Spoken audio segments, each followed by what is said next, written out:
Hi there, I'm Jules from thesstonesoup.com and today I've got another fresh 6-ingredient dinner recipe for you.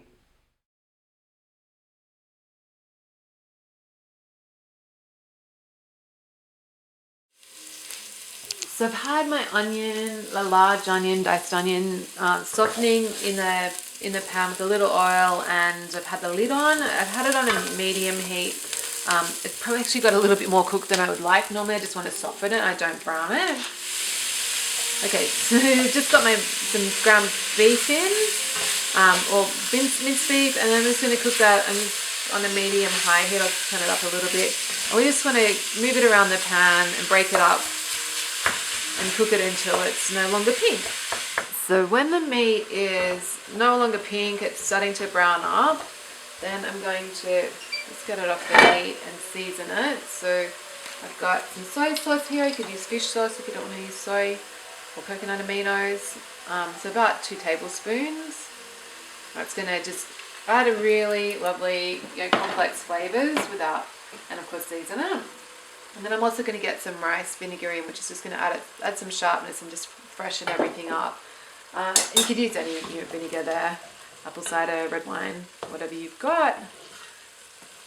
And just give that a good stir. Then I'll taste and have a season. If it needs more soy, I might give it a bit more soy. And then I'm going to just pop it in a bowl while we cook the cabbage. Okay, so no need to clean the pot out completely. I'm just going to get a bit more oil in the pot.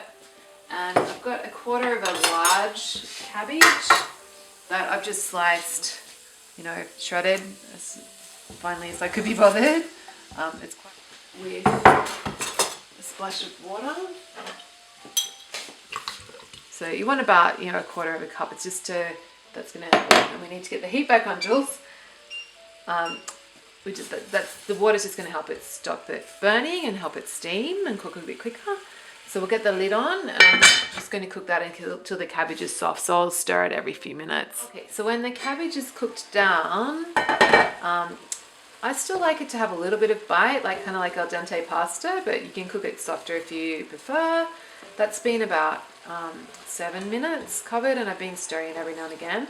If there's a liquid left in the bottom, that's fine. Usually it just cooks off. So then I'm just going to serve the cabbage. You could either toss the meat through, or I'm just going to serve the cabbage in bowls. Might put a bit of salt in here to season it, with the meat on top, and sometimes I serve it with some mayo if I want it to be a bit richer, but today I think I'm just going to go with some parsley leaves to make it nice and fresh. And then we're good to go. So if you enjoyed this, really encourage you to head on over to my blog. It's thesstonesoup.com, and you can download a free ebook filled with beautiful, fresh 6-ingredient dinner recipes just like this one.